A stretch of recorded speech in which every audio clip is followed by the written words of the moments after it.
तो substitution method आपको clear हो गया कैसा सॉल्व होगा। अब सब्स्टिट्यूशन मेथड, एलिमिनेशन मेथड और एक ग्राफिकल मेथड, विलोपन विधि, प्रतिस्थापन विधि और ग्राफीय विधि, तीनों हमने देख ली है। इसी से आप कोशिश करना सारे इक्वेशन सॉल्व करने की। कई बार क्या होता है कि सॉल्व करने पे हमारा आंसर ना प्रतिस्थापन विधि में आता है ना विलोपन विधि में आता है। जैसे कि हम लेते हैं क्वेश्चन नंबर 4। तो क्वेश्चन नंबर 4 जब आप लेते हो थर्ड का फोर्थ क्वेश्चन, तो यहाँ पे क्या दिया 5x minus 8y is equal to -1 and 3x minus 24/5y is equal to plus 3/5 is equal to 0। तो इसको हम पहले कोशिश करते हैं प्रतिस्थापन विधि से सॉल्व करने की। तो प्रतिस्थापन विधि से सॉल्व करने के लिए आप क्या करोगे, 5x is equal to -8y इधर आ गया, x is equal to 1 plus 8y upon 5। ठीक है, इस मान को यहाँ रखो, 3 इंटू -1 है ना, तो ये माइनस हो, -1 plus 8y upon 5 minus 24y upon 5 plus 3 upon 5 is equal to 0। अब हम इसको मल्टीप्लाई करेंगे तो -3 प्लस 3 8 सा 24y minus 24y upon 5 upon 5 plus 3 upon 5 is equal to 0। अब यहाँ तक आपको ये समझ आ रहा है, सिर्फ हमने अंदर मल्टीप्लाई किया। अब हम आगे कैसे सॉल्व करेंगे, अब हम इसका एलसीएम लेंगे। तो तीनों का एलसीएम 5 है तो यहाँ 5 ही आ जाएगा, और क्योंकि सेम है तो जैसा नंबर था वैसा ही लिखा जाएगा। ठीक है, तो यहाँ -24y और ये हो गया +3। अब देखिए ये दोनों कैंसिल हो गए, ये दोनों कैंसिल हो गया, इज इक्वल टू 0 है। तो जब भी इस टाइप का कंडीशन आ गया, मतलब ये प्रतिस्थापन विधि से सॉल्व नहीं हो रहा है। तो जब प्रतिस्थापन से सॉल्व नहीं हो रहा है, क्योंकि x का मान तो आपने वहाँ से हटा दिया और y का मान भी चला गया, तो यहाँ से ना हमको x की वैल्यू मिल रही है ना हमको y की वैल्यू मिल रही है। तो जब आपका प्रतिस्थापन से सॉल्व नहीं होगा तो आपने वहाँ विलोपन लगाने की कोशिश नहीं करनी है।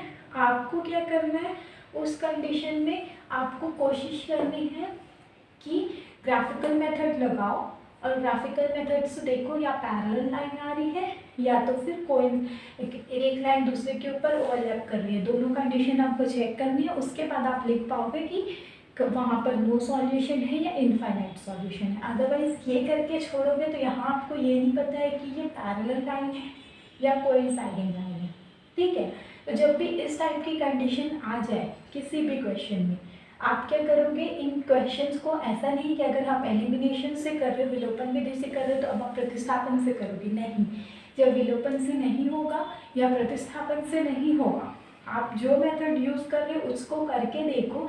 अगर उसमें आंसर इस तरीके से कुछ हो रहा है जिसमें ना आपको x की वैल्यू मिल रही है ना y की वैल्यू मिल रही है, तो आप क्या करोगे, फिर सीधा ग्राफिकल में जाओगे और ग्राफिकल में चेक करोगे।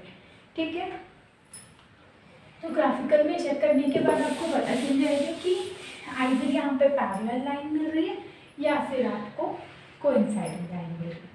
ठीक है, तो ये क्वेश्चन हम यहाँ पे छोड़ते हैं, आगे बढ़ते हैं हम क्वेश्चन नंबर 4। क्वेश्चन नंबर 4 भी आपका सेम क्वेश्चन है। क्वेश्चन नंबर 4 में हमने क्या दिया हुआ है कि solve the equation and for the given variable. तो सेम है, इसका हम ओनली लास्ट क्वेश्चन देखते हैं क्योंकि अंडर रूट वाला है, बाकी आपको सिर्फ इक्वेशन लगा के सॉल्व करना है। तो कोशिश करना कि आप सॉल्व करें। ठीक है, क्या दिया हुआ है, √7x plus √11y is equal to 0, और यहाँ दिया है √3x minus √5y is equal to 0। तो इस टाइप के क्वेश्चन में अगर आप प्रतिस्थापन विधि लगाते हो, ठीक है, तो उसमें आपको आंसर मिलेगा, ऐसा नहीं है नहीं मिलेगा, लेकिन थोड़ा सा अंडर रूट को सॉल्व करना हमको टफ पड़ेगा। तो हम क्या करेंगे, इसमें लगाएंगे विलोपन विधि। तो विलोपन विधि में x का मान सेम करना है, यहाँ वर्गमूल 7 है, यहाँ वर्गमूल 3 है। अब 7 को ना हम 3 बना सकते ना 3 को 7 बना सकते, तो क्या करेंगे, एलसीएम निकालेंगे। 3 और 7 का एलसीएम कितना आएगा, 21। ठीक है, तो आप क्या करोगे, इसमें मल्टीप्लाई करोगे वर्गमूल 3 का, और इसमें वर्ग मल्टीप्लाई करोगे वर्गमूल 7 का, ना कि 3 और 7 का, क्योंकि 3 गुणा वर्गमूल 7 करोगे तो ये 3 वर्गमूल 7 हो जाएगा। तो वर्गमूल 3 गुणा वर्गमूल 7 करोगे तो ये कितना होगा, वर्गमूल 3 गुणा 7 वर्गमूल 21। ठीक है, तो आपने यहाँ पे ध्यान रखना है कि आपने 3 का मल्टीप्लाई नहीं करना है, आपने किसका करना है, वर्गमूल 3 का। तो आप लिखोगे समीकरण 1 के दोनों पक्षों में वर्गमूल 3 का गुणा करने पर वर्गमूल 3 गुणा 7x plus square root 11y is equal to square root 3 into 0, और समीकरण 2 के दोनों पक्षों में वर्गमूल 7 का गुणा कर दो गुणा, देखो क्या आंसर आ रहा है। तो वर्गमूल 3 गुणा वर्गमूल 7 कितना हो जाएगा, अंडर रूट 21 x बाहर होना, प्लस वर्गमूल 3 गुणा वर्गमूल 11 कितना होगा, 33 इज इक्वल टू 0 ही रहेगा, ये भी 21 माइनस 7 पंचे 35 इज इक्वल टू 0। अब आप इसको सॉल्व करोगे तो क्या करोगे, समीकरण 3 में से समीकरण 4 को हटा देंगे, तो ये माइनस होगा, ये माइनस था तो प्लस हो जाएगा, और ये तो कुछ भी नहीं है, तो ये कितना हो जाएगा, 21 कर गया। ठीक है, प्लस 33y और प्लस अंडर रूट 35y, तो हम क्या करेंगे, under root 33y plus under root 35y is equal to 0। अब ये दोनों में y कॉमन है, बाहर निकालो तो क्या बचा, under root 33 plus under root 35 is equal to 0। ये उस तरफ जाके तो 0 ही बन जाएगा, तो y का मान क्या आ गया, 0। अब आप y के मान को किसी एक समीकरण में रखो और x का मान निकालो, तो देखो x का मान क्या आ रहा है, तो x का मान भी हमको क्या मिलेगा, under root 7x plus under root 11, y की वैल्यू क्या है, 0। ठीक है, तो under root 7x plus 0 is equal to 0, तो under root 7x is equal to 0, तो x की वैल्यू क्या हो जाएगी, 0 अपॉन अंडर रूट 7, तो x का मान क्या आ गया, 0। मतलब यहाँ पे देखो x का मान भी 0 आ गया और y का मान भी 0 आ गया।